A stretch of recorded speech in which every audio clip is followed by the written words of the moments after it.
I understand my gunner pulled me out of the aircraft. I thought I climbed out. I do remember, and this has a point, there was a little bush near my head, and I realized, oh, this is the center of the base camp. So what was surprising is I never felt any pain. When I was laying down and my gunner was bandaging my arm, I told him to leave. We're not getting out of there. And he said, no, he wouldn't leave me. And things started getting kind of blurry. My vision started getting blurred. And I was the kind of guy that wouldn't ask a whole lot from God until I needed something. And I needed to get out of there because we're in the middle of the base camp. I'm shot up very bad. My gunner got a bullet through the butt. And I said, we're going to get captured or we're going to get shot, or I'm going to die somehow. And I started bargaining with God. I'll be good, I'll be good for a week. Just get me out of here, God. I know that it's going to be tough. And then things started getting kind of gray on me. And I was wondering what's happening. I said, God, please don't let me die. Please don't let me die. I was terrified. And then things went black, pitch black. And now I know there's no way I'm going to get out of there because it's pitch black and I'm helpless. And I can't even hardly move. I've lost so much blood by then. And then the unique things started happening. I started feeling pretty good. And I said, what's happening to me? And I realized I was dying. People say I'm dying. I was actually in the physical process of dying. And at that point, I stopped being afraid. It's not, I don't know how other people die, but for me, I thought dying was a horrible, painful, terrible thing. And it was actually an incredibly pleasant thing. And as I was dying, I accepted it. And I said, God, this is obviously your will. There's no bargaining anymore. I quit bargaining with him because I knew I was dying. And as I was fading back, all of a sudden, you hear about the bright light. The brightest thing that you can imagine is a dark hole compared to the bright light that I saw. And as I saw that, I started feeling good, and I got Demerol in the hospital and all the things for pain. They can't touch the feeling I was starting to feel.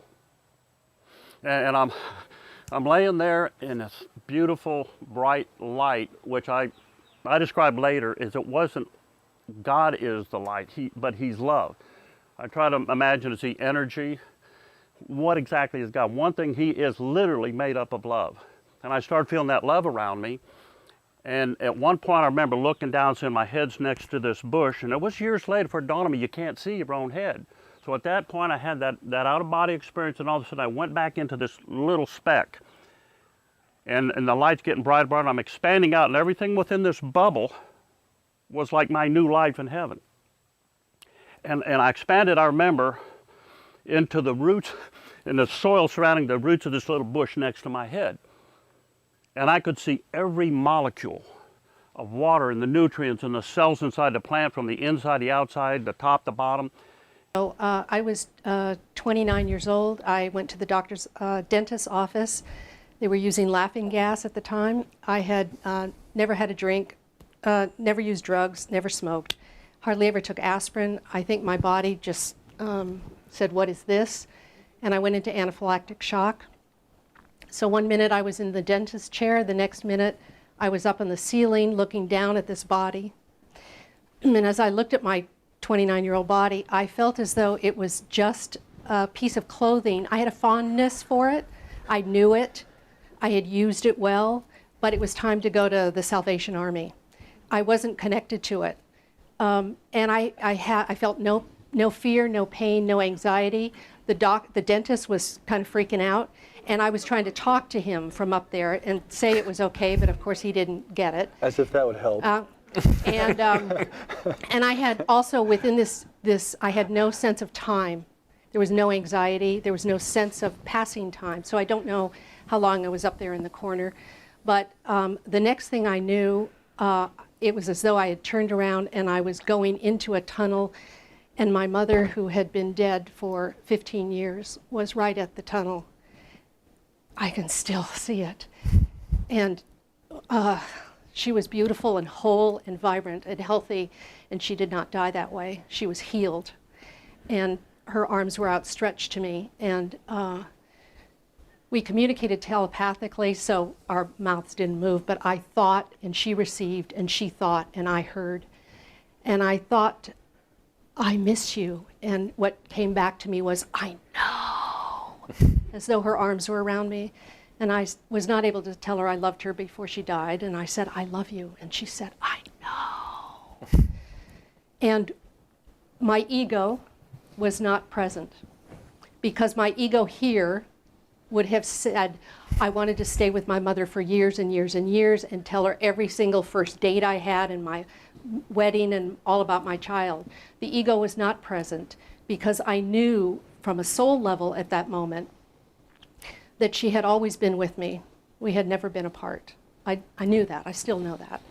And so with that, I was drawn into a tunnel that, to me, the words I can describe it are almost an opalescent blue, beautiful, beautiful. And at the end of the tunnel was a pinpoint of light, and I couldn't do anything but go toward it. I don't really know exactly when it started. I mean, but I was in the process of giving birth. I was in a lot of pain, and I was very frightened, even though it was my second child. And at some stage, I did have an epidural anaesthetic. But as I say, I don't really know exactly when it started. But then suddenly I found myself travelling down a dark tunnel very, very quickly. It was dark all around me, and I could hear a sort of a whooshing sound as I was going, like as though the wind was in my ears, as if I was travelling very fast. And I was travelling towards a light. I could see a light in the distance. At first it was very small, and but I was travelling very quickly towards it. And as I got closer and closer, I was thinking, you know, I must be dead, or I must be dying. It just seemed really rather astonishing, but it didn't bother me at all. I was just travelling very quickly towards this light. And as I got almost to the light, just as though I was in the very end of the tunnel, before I got exactly to the light, I stopped. And I just started to think really clearly. I'm giving birth to a child at the moment, and I was thinking of, I had my other son at home who was about 2.5 and was rather difficult to look after, and I thought, oh, my husband couldn't handle that. And so I thought, you know, I'd better go back.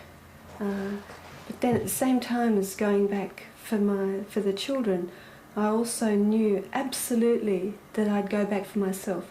I sort of almost had a sigh go through me, as if, oh, all right, I'll have another go. I'll have another go at life. And so then, right from that instant, I just felt myself travelling back down the tunnel. And I woke up in the pain of giving birth and all of that sort of process. And that was basically what happened. Well, I did have that feeling the thought crossed my mind, I must be dying. And it seemed a bit strange, but not at all worrisome. It wasn't at all frightening. It just felt, I suppose it felt perfectly natural. It wasn't even surprising, you know, that it was just something that was happening, and that was just all there was to it. It didn't frighten me at all.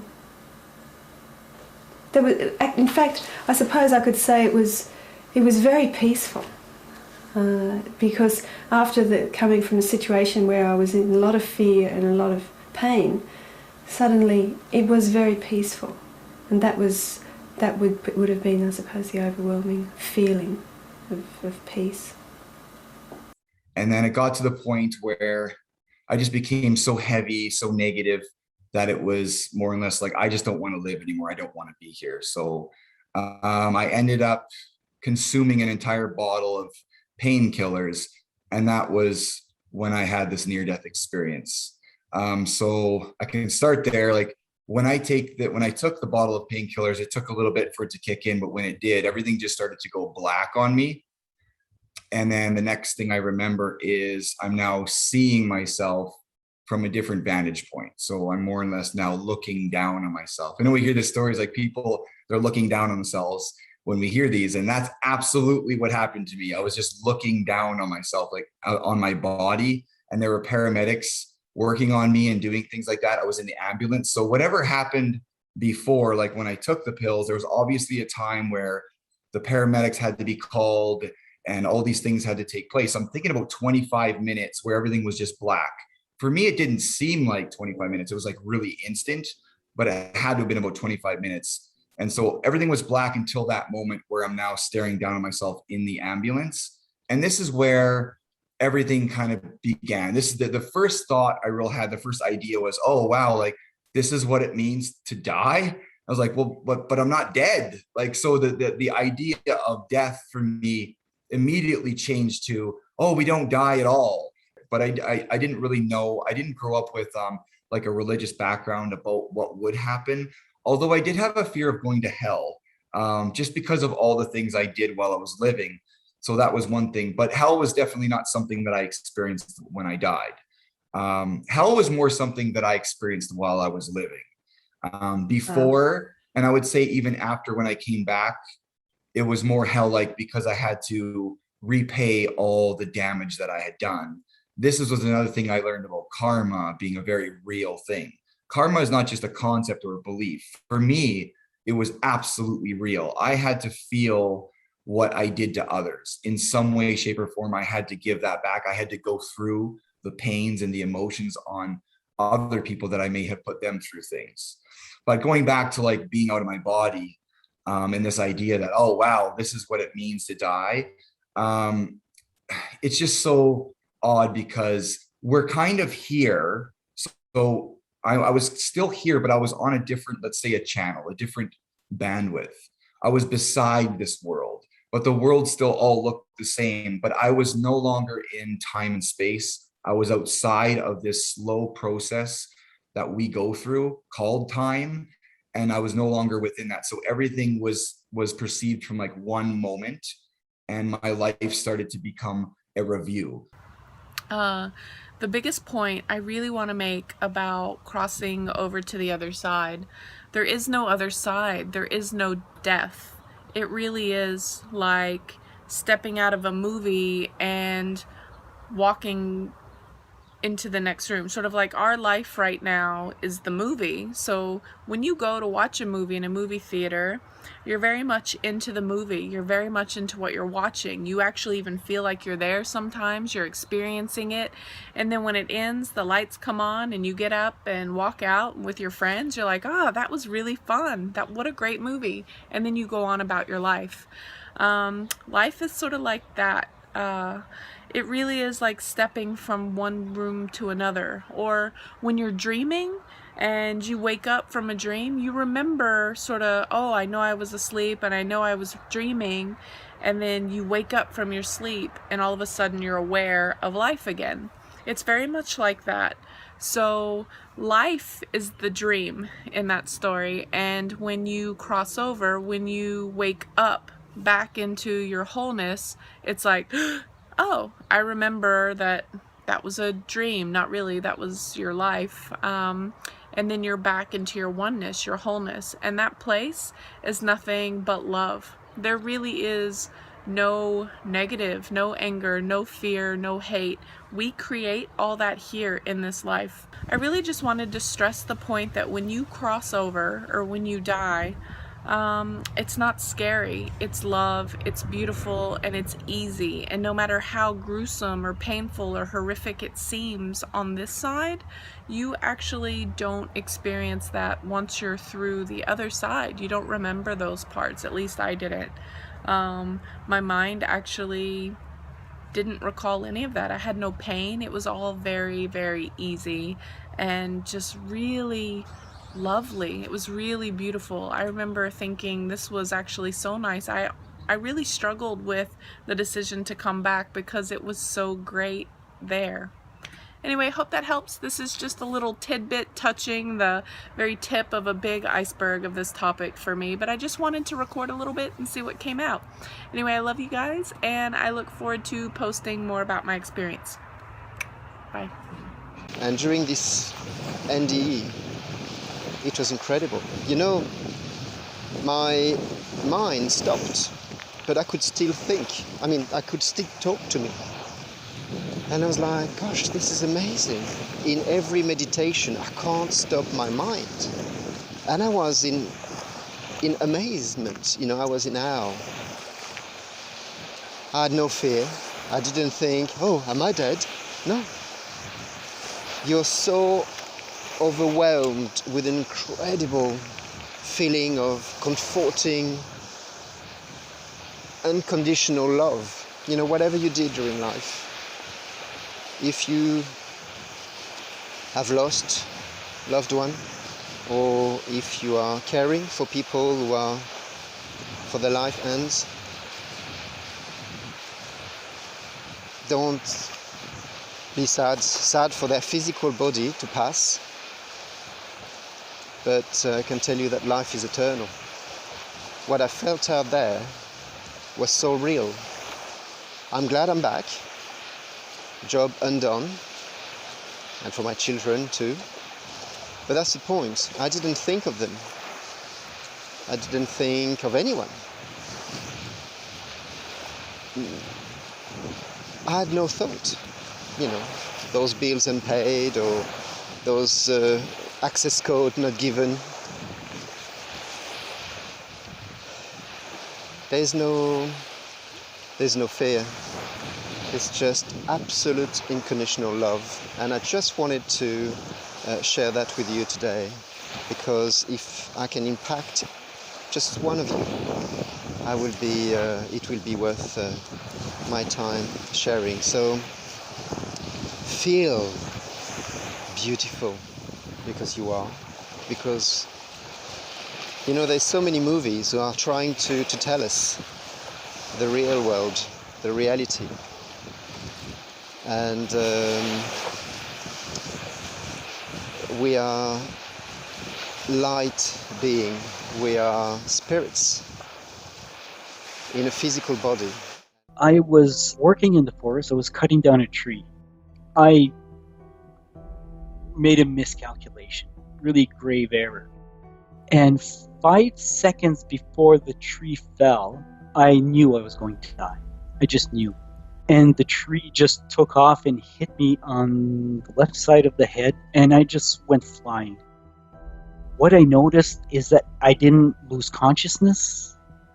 I didn't feel death. I didn't feel myself dying. I felt no pain whatsoever. I just continued to exist. All I saw was my body. And then everything just turned black. I wish I could explain that void, that blackness. I don't have words for it.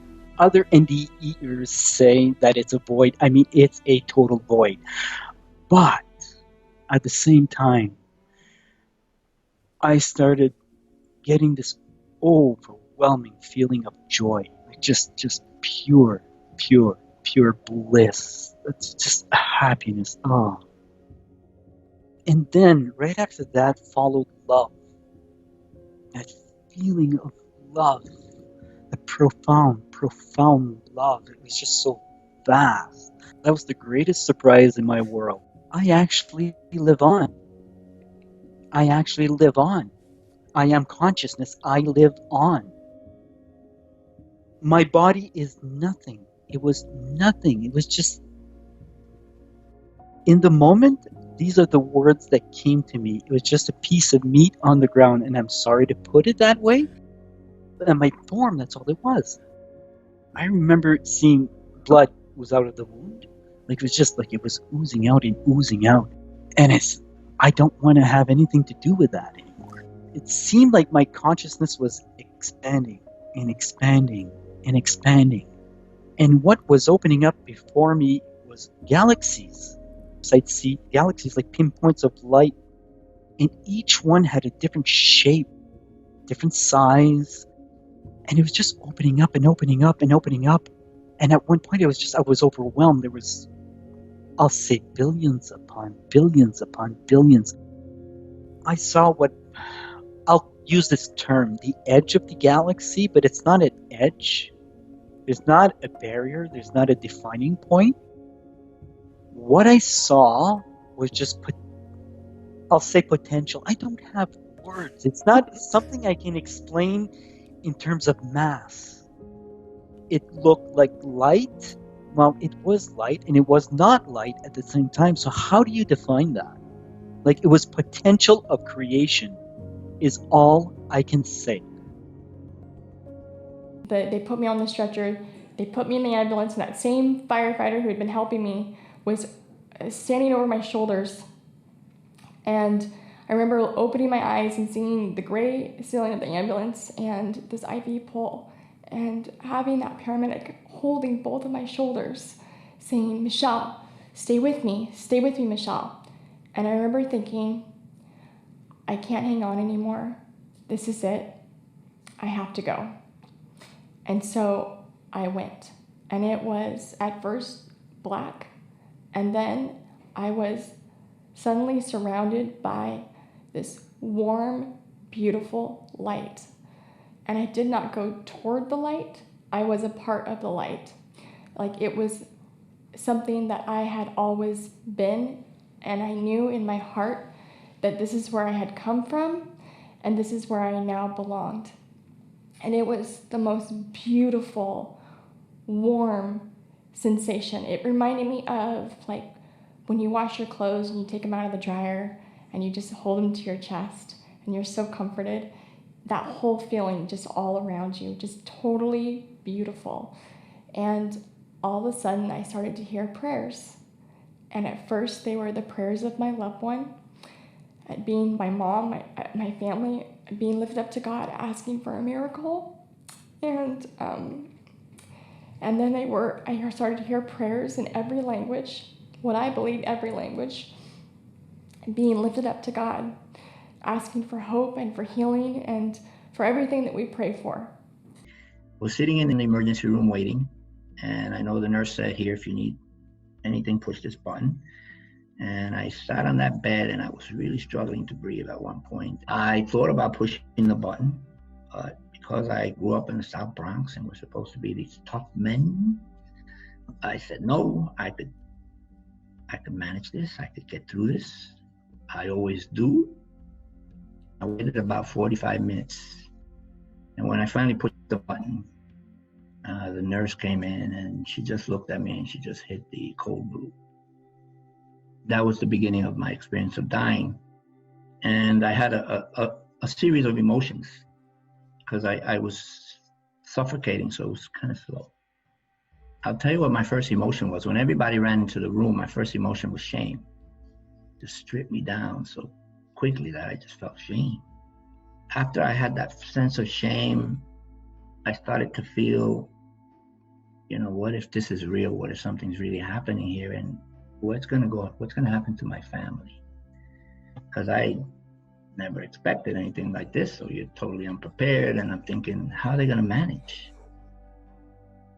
And that created a tremendous lump. I started thinking about God. You know what? If you get me through this event, I will change. I'll change my way of being. I'll be a better person. You won't regret it, kind of thing. I'm waiting. Nothing happens. And then I felt this sense of anger. Like I knew he wasn't real. And then I got this tremendous sense of fear. And because I thought when I die, there's nowhere for me to go, I didn't believe in anything, that I would just be shut off like a light bulb and just turn into nothingness. So I became very fearful, and I wanted so badly to ask somebody to hold my hand. And then I started thinking, well, I can't ask for help because my father would be ashamed of me because I'm supposed to be tough. I gotta tough this out. So I stiffened and I waited for death. I started to hear the IB, and it sounded like raindrops hitting on a tin roof. So it was like splash, splash, splash. I looked at the wallpaper, and I'll never forget this because my eyes were so acute that I could see the grain in the wallpaper. And there's this sense of wonder happening within me at the same time as I'm dying and I'm scared. Terrified might be a better word. And then I noticed this shadow by the door. and it just stood there. And then I started thinking, you know what? I've had such a hard and difficult life. Maybe it's okay to kind of let go. Maybe there's no shame in this. I'm not quitting. I'm not giving up. I'm just realizing that there's nothing I could do to stem this chain of events, right? I can't stop it. I kind of said, it's okay. It's okay to die. And the minute I said that, or thought that, this shadow just moved. And it just moved around everybody in that room. And in my mind, I could see its hand reaching out to me, and it just touched my toe. And the minute it touched my toe, I just felt this tremendous sense of relief and relaxation and peace and love and calm. And I wasn't struggling to breathe anymore. I was in bliss. And I felt this breeze, this really warm breeze just blowing. And I visualized, because I got long hair, I'm thinking, wow, my hair must be blowing in this breeze. This is kind of like amazing. And then I felt myself kind of being lifted until I found myself in the corner of the room. And I was observing the effort by the CPR team, the group that was there trying to save my life. And I looked at them and I could see there was a doctor right over me, just pumping. And I could see there was a lot of stress in her face. And I looked at myself and I said, that's me and I'm dead. But if that's me, then who am I? Those are the first thoughts that came to me, incredibly enough. And then I just heard this voice right next to me say, think of your body as a car. And that car has like 5 million miles on it, and there's nothing we could do to fix it anymore. So, you have to now say goodbye to your body. And I thought, wow, I just kind of said it was okay to die. Now I'm standing here because I feel like I'm standing there, right? I don't know what I look like. I don't know what form I'm in, but I know I'm in some form of existence. And I look at myself and something very strange happened. For the first time in my life, I loved and appreciated who I was and who I've been. And I was so grateful for that body, that vessel, for giving me the opportunity to live the life that I lived. And I think it's something we rarely do.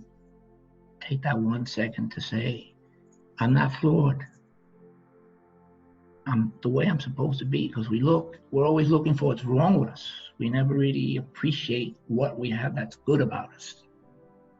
And I started to get these memories of what I call everyday benign things. So somebody smiling, my little brother, me holding his hand, a kiss, simple things, a child looking at you with this amazing love in their eyes, your children. Because those are things that happen every day. Just taking in a breath of air. How insane and how amazing that is, right? So I had this insane appreciation for who I had been and who I was. And then the voice said to me, okay, now it's time for us to move on. And all I could think of was Sandy, my wife. That's all I could think of. And if she was okay and what she was going through, I could not move. I couldn't do anything, and I'm burning, and I know I'm frightened, but a soldier reacts. No matter how afraid you are, and after so many years in combat, I knew what to do, I just couldn't. All of a sudden, I'm in a blue-gray place. I'm floating. I'm at peace. I could move. I'm comfortable. I still never heard of the near-death experience. I roll over and I see myself lying across the bed. So you see your body down there. I'm watching it. And what I'm about to describe is the procedure that every single person who's listening, This is the near-death experience is how you leave this world. It's how you do it. And anybody who tells you other than that, that's a fool. And I don't care who it is. Why? I know. I have been through this. And I've been through this twice, not once. I had a second near-death experience 14 years later doing open heart surgery. But I'm watching this. The wildest thing that people are going to learn about being dead is how much more interesting things you find to be interested in. I mean, I was amazed at watching the energy reaction between people, and they were surrounded with fields of energy, and how wondrous these fields of energy were, and how everything radiated its own aura and its own hues. And now, as we speak, I was watching the people work on me. Sandy and then Tommy, who came over, and then the paramedics. They would communicate with each other. Their energy field would encompass another energy field. What did it look like? It was blues and reds and silvers and golds and pastels. And when you're talking, before you and I speak, our energy fields merge, and then the words come. And then your energy field comes, and then the words come. And it was just amazing to me. I watched them load me in the ambulance. I moved through the walls. And I'm watching the nails and the structure of how the house was built. And as I move into the walls, I come outside and I see me, and the raindrops are hitting my face, and they're loading me in an ambulance. All of a sudden, I'm in this ambulance. Well, I'm behind the paramedic. I'm behind him, and he's working desperately on me. But I'd never been in an ambulance before. It was a truck. It wasn't like an ambulance like you see. It was a new style. It was a truck. And I was pretty amazed at all the neat little gadgets that they had in the ambulance. I wasn't really paying attention to what he was doing until he said, "He's gone. He's gone." And I remember looking over his shoulder and seeing myself and always thinking I was a much better looking guy than that. That's cute. Well, but it's what happened. You're pretty to me. good looking, Danny. But I was looking at that, and I had marks. I had no eyebrows, no fingernails. I had marks running down my neck and covering my body. The hair was burnt off of my body. And, you know, I said, "Wow, you're looking a little rough, Dan." This tunnel begins to form. And as this tunnel, remember, everything is peaceful. This is peaceful. It's such So you had no emotion looking at all this activity? The emotion of feeling when you're loved. The moment you lift out of that body, you're safe. No matter what anybody tells you. No matter what. In the hospital room, looking at the prognosis and the excruciating pain, there was a sense of hopelessness that began to fill my mind and also my heart. You might say that I was wanting for answers. What's next? The power of prayer didn't seem to be working. And, you know, help me, just help me. What's next? I have a tendency to believe that God listens to us, that the power of prayer comes in many different ways.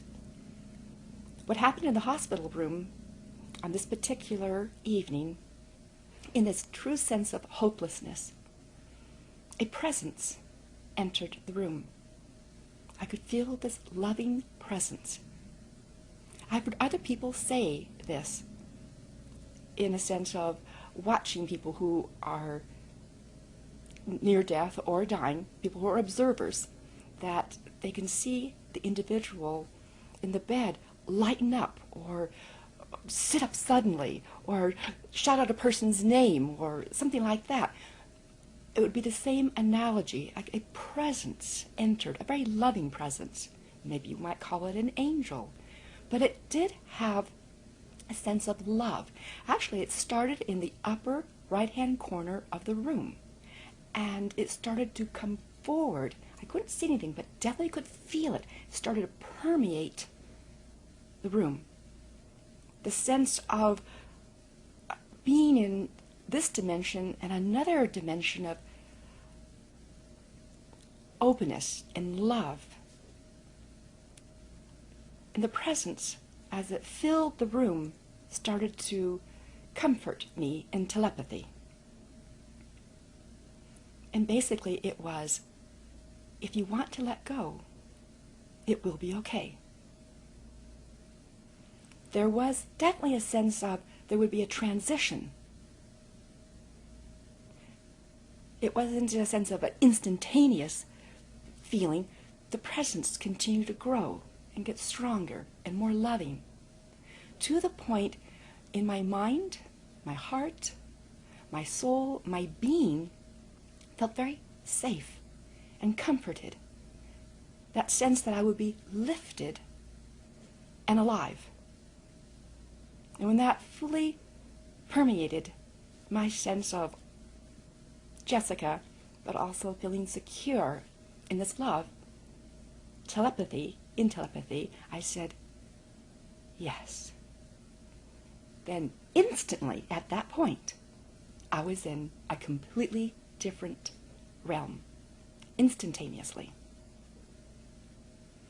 Then there was no earth, no hospital room, no pain, no people. It was all energy. And I was now a point of light. Very much me. Completely Jessica. And my first thought was, I did it! I'm dead! Very aware that I was dead. And great joy. The pain was gone. The excruciating pain, the fact of what would ever happen to me, or of having a life with hopelessness. Now it was a realm of perfection. And one of the things that I found was interesting, I was aware that now there was no time. I was aware of infinity, that there was no end. And it seemed absolutely, completely normal. There was no up, there was no down, there was no high, there was no low, and everything really did feel perfect. It all seemed so normal. Some people might call it, I've read, the void. I don't know if I would call it the void, because there was a presence all around, a presence of knowledge, a presence of awareness, but I was me being me. And then my next thought was, it's all a thought, okay, I'm here, I'm dead, what's next? And that's when I described waves, these waves of energy from right to left started coming towards me. From the edges, you might say, but there are no edges, but from eternity, rolling through me. When the energy rolled through me, I became the knowledge. You could feel it coming, be it, it would pass through, but then you were it. And that's something I find very, very interesting, because usually when now back in my body and you gather knowledge, and you hear knowledge, you listen to it, you remember it. And you put it in your filing cabinet in your brain, and you'll pull back facts. I remember this, okay, I remember that, this feeling, this sense, this smell, the event. Perhaps it's a joyful event or maybe a painful event, but you're remembering it, and you can remember it in flashes. But this was different. You became the knowledge. As I described now in remembering, it was love. A sense of all love, but love in that was knowledge. So the temperature in that water was very cold. The first feeling I had, like these intense cold, and it was the feeling of my chest had imploded and I couldn't breathe. I could hear my sister even screaming and trying to get me from the surface, but there's nothing she could do. The last thing I could hear was my chest, my heart pumping in my head really loud. And at that moment is when something amazing happened. I went from this state of absolute horror to a state of absolute and complete peace. It was a state of serenity. There was just nothing to fight for anymore. It was just peace. I also experienced the state of absolute silence. So it was what I call the silence behind the silence. Wow. And another remarkable thing that gave a lot of contrast was that this tank was very dark because it was made of cement. So when I fell into this tank, I remember the last thing I saw was darkness. But right there, when the sense of calmness happened, there was a light. And there was a light that happened, it came from below. Ping. And now this light was illuminating my entire watery surrounding. Just like, oh. So I started to just look around and I saw bubbles suspended in the water, and the bubbles were surrounded by light. And I started to chase these bubbles. And by chasing the bubbles was that I turned around and then I saw a body suspended in the water. And incredibly, at that moment, I knew that that was my body. I was born as a very sick child. I was ill all the time. I had respiratory problems. I was always sick. And now I was in a state of absolute well-being. So when I saw the body in the water, I thought, I'm not going back to that. Why would I want to be there? Where I am sick, where I am not free, where I feel trapped. So my first thought was like, I'm leaving. I can leave this body behind. So for me, time and space vanished, and I could be anywhere at any time. There was not limitations of anything. You could actually feel and know everything happening with everybody. And in, again, just a flash, I appeared in a realm that was made of absolute, pure, bright light.